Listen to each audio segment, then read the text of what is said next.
After about the age of 30, we begin to lose muscle. And if we don't do anything about it, this effect accelerates. Now, realize that my message today isn't about looking fit. It's about something bigger, far more impactful and important.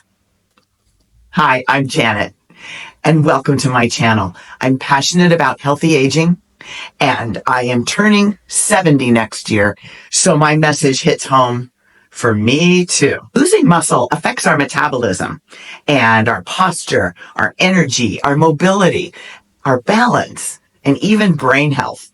It's one of the biggest reasons people feel weaker as they get older or gain weight, even though they're eating the same food, the same amount of calories. And they struggle with mobility, don't want to move as much because everything hurts. It's all a consequence of losing muscle, losing that neural connection from disuse. So it's something we really have to pay attention to. But here's the good news. We can reverse it, no matter what the age. Let's break this down a little. What actually happens when we don't prioritize muscle maintenance or growth? The fact is that by age 30, we begin losing 3 to 8% of our muscle per decade. So it's so gradually, it's very under the radar, and we aren't aware of it. In fact, we might notice that we are changing the shape of our body. Many of my clients and I as well notice that over time, our silhouette changes just subtly, bit by bit. And by the time you hit 60, that 3 to 8% of muscle loss actually speeds up to more than that.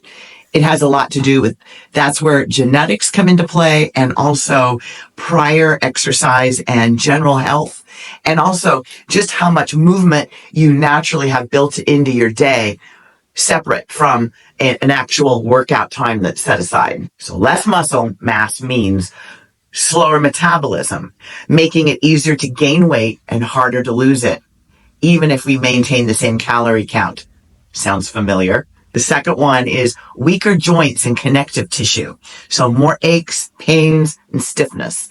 The complaint of some of our seniors that everything hurts all the time. They're not lying. It's real. The third one is a higher risk of falling. I always tell people that if you're in shape, you may fall, but you'll fall better. Everybody falls.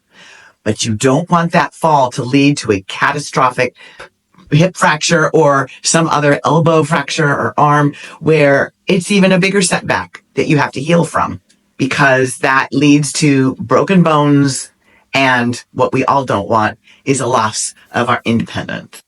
The fourth factor is poorer posture, back pain, rounded shoulders, weaker core, get that dowager's hump in the back of your neck. And the fifth one is cognitive decline. Muscle loss is linked to brain aging and memory loss, because when we exercise and move, we stimulate brain-derived neurotrophic factor, which is this hormone that encourages the brain to build new cells or to repair old ones. And when we stop moving or stop doing hard things, it just goes up. Well, I guess we're done. And that's when the decline can really accelerate.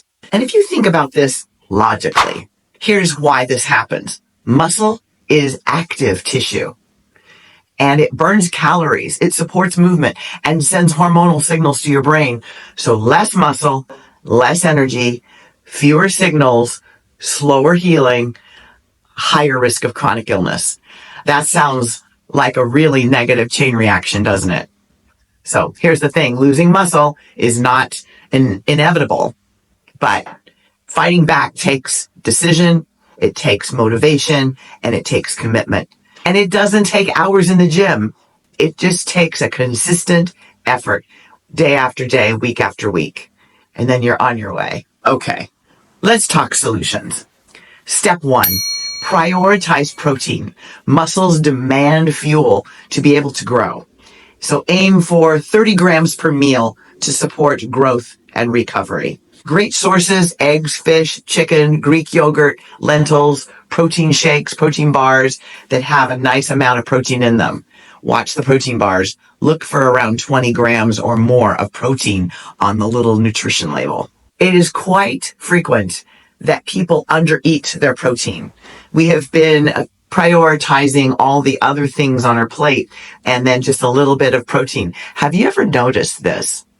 You order a salad, like let's say a Caesar salad, and you ask them to add chicken. And then you get the salad and it has 3 to 5 little chunks of chicken. Well, that's barely enough to feed a small bird. So you have to really watch that because it's a more expensive ingredient when you eat out. That's one of the downsides. So eat up on that protein, especially women.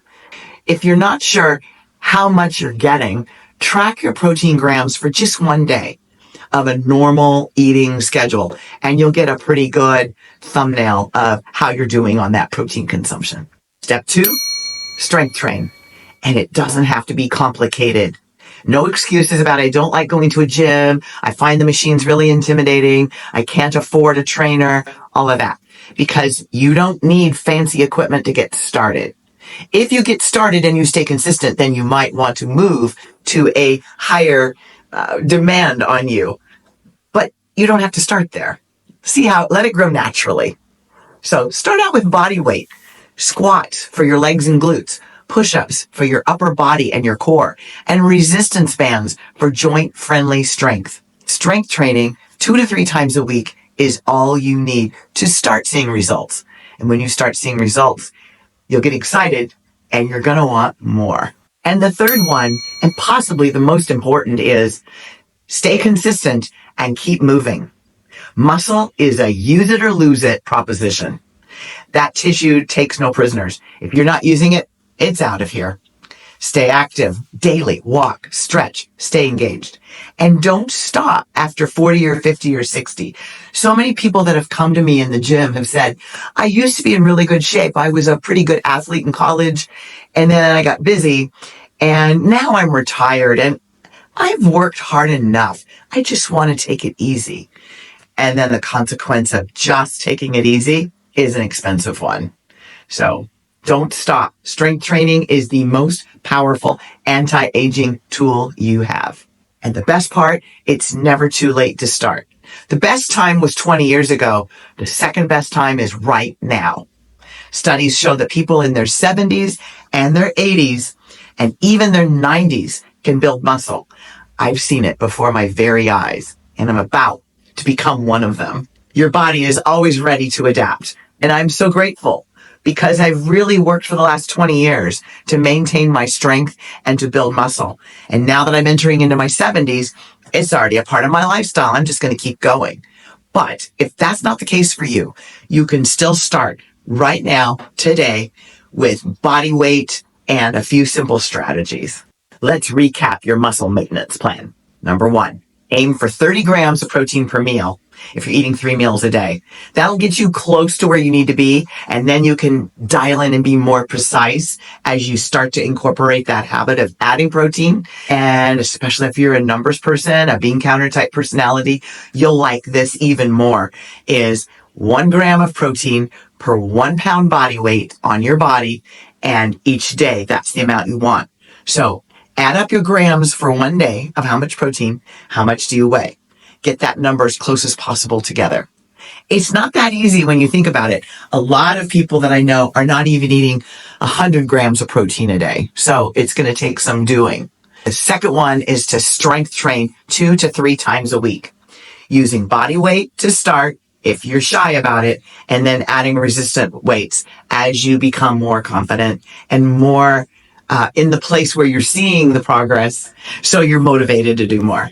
And the third one is to stay consistent. Motion is lotion.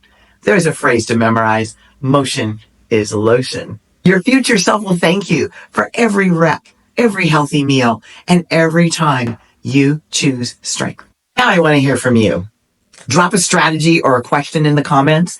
If you're committed to aging strong, tell me, what's your favorite way to build muscle? What's been working for you? Or what are you struggling with on this topic? If the video helped, hit like and subscribe and share this with someone you know who needs it. See you in the next video, and remember, aging is inevitable, but decay is optional.